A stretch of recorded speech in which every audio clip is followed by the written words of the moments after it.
to say to the Muslims, with 960,000 fighters. We never heard about that number in the history. But it's coming. When Allah knows. So they will come in a place next to Damascus, where is the headquarters of Al-Mahdi. And they will face the believers, saying to the believers, release those people which you captive from us, and you claim they are Muslims. Muslims will say, no, they are really Muslims. They accept Islam after they found the truth in our religion. And we won't hand over our people. So they will start to fight.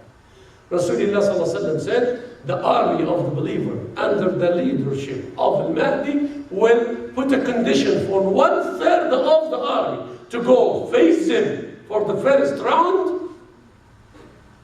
But with oath, we cannot come back. Either we dead or we are victorious. But once they will see that number, they will run away.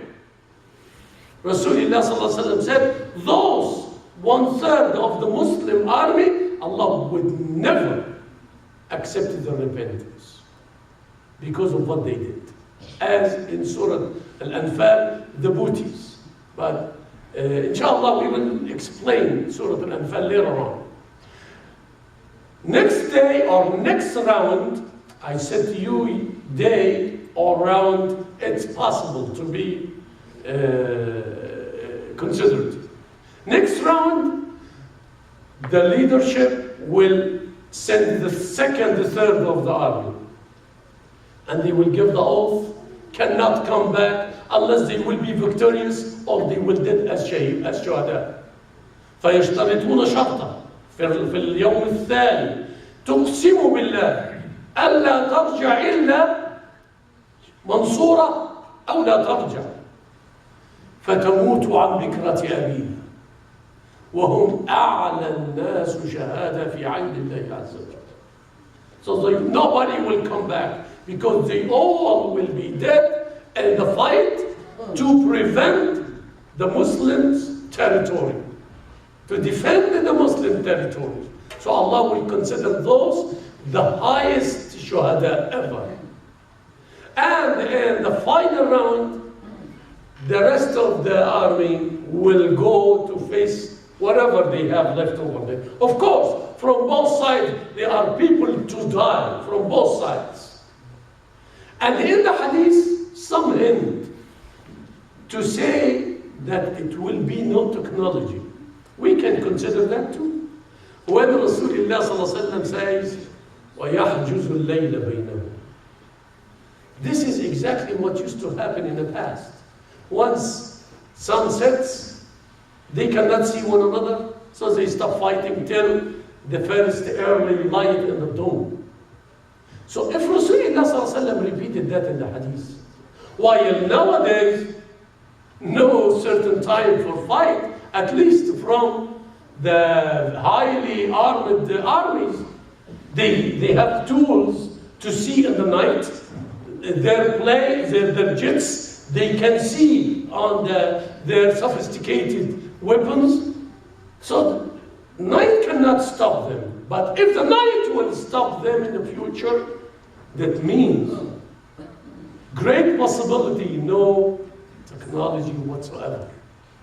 Because he repeated, فَيَحْجُزُ اللَّيْلُ بَيْنَهُمَا, that the night will stop both from fighting. Till the final round, then the last group of the army will attack and will win. They will conquest Jazirat al-Arab, and Allah will make them victorious without fight in Jazirat al-Arab. By what? By the event which Bukhari and Muslim about Mother Aisha, that Rasulullah was asleep, and during sleep he shook her, his body shook her. And he woke up upset, sallallahu alaihi wasallam.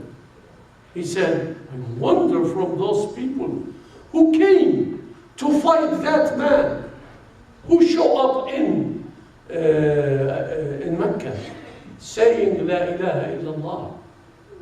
He means Al-Mahdi.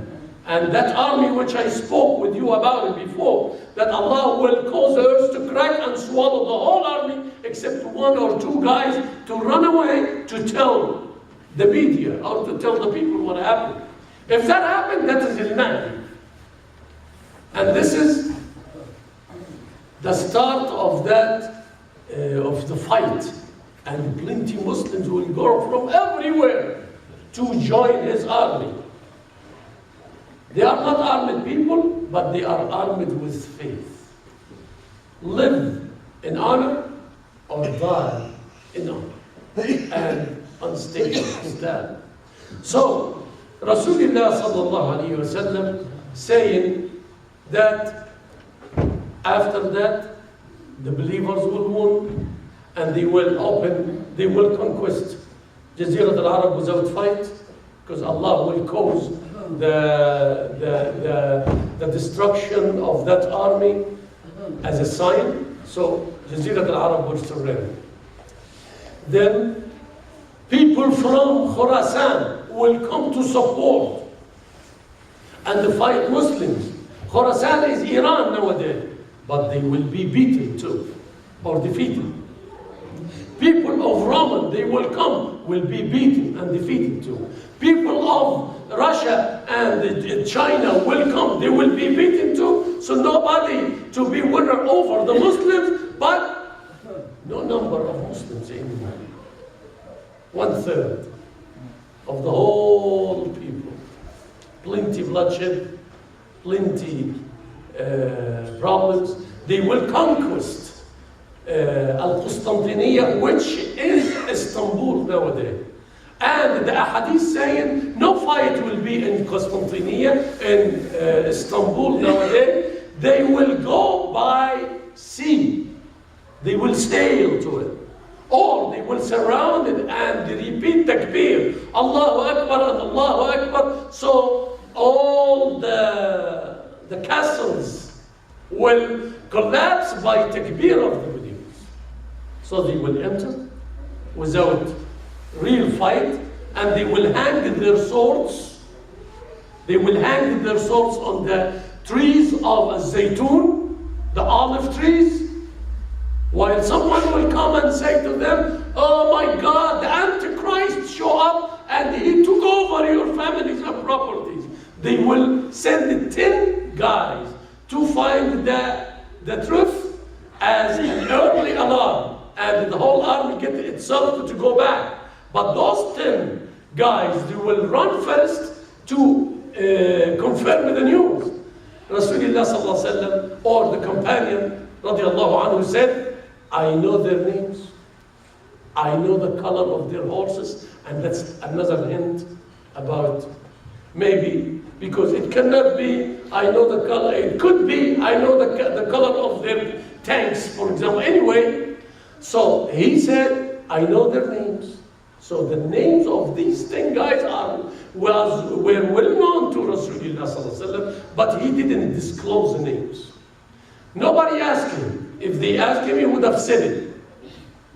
He prayed one day, from morning to night, used to come and speak to the people and get down to pray, and then continue to speak and get down to pray. He said everything from his time till the final day on that member. Those who memorized that hadith, and some people, they forgot about it or part of it. So Rasulullah sallallahu alaihi wasallam said, they will find that that is a lie. And those 10 guys are the top guys in the eyes of Allah too. But when they come back, real time of Dajjal will show up. He will stay for 40 days. First day like a year, second day like a month, third day like a week, the 37 left days like normal days, and Jesus, son of Mary, will be descended. He will kill the Antichrist, and you know the rest of the hadith. Dear respected brothers and sisters, إخوتي الكرام، يعني إن كنت قد أطلت عليكم في هذه الأحاديث، أو إن كان فيها خطأ أو زلل أو نسيان، فأرجو من الله العفو والمعذرة، وهذا الخطأ مني ومن الشيطان، والله ورسوله منه براء. وكل قول قلته لا يوافق قول علماء الدين فأنا أرجع عنه وأتوب إلى الله، وإن كان هناك صواب فمن الله وحده، وأسأل الله أن يجزي مشايخي عني خير الجزاء. أسأل الله العظيم رب العرش الكريم لي ولكم أن نعيش عيشة هنية، وأن نموت ميتة سوية، وأن لا يردنا مردا مخز ولا فاضح، أن يختم لنا بخاتمة السعادة أجمعين، يقر أعيننا في الدنيا والآخرة بأولادنا وأهلينا وديننا، وأن نكون من المحسنين عنده. وصلى الله وسلم وبارك على عبد الله محمد وعلى أصحابه وأزواجه وآل بيته. سبحانك اللهم وبحمدك، أشهد أن لا إله إلا أنت، نستغفرك ونتوب إليك، ونرجع إلى برنامجنا الأصلي اعتبارا من يوم غدا إن شاء الله. والسلام عليكم ورحمة الله وبركاته.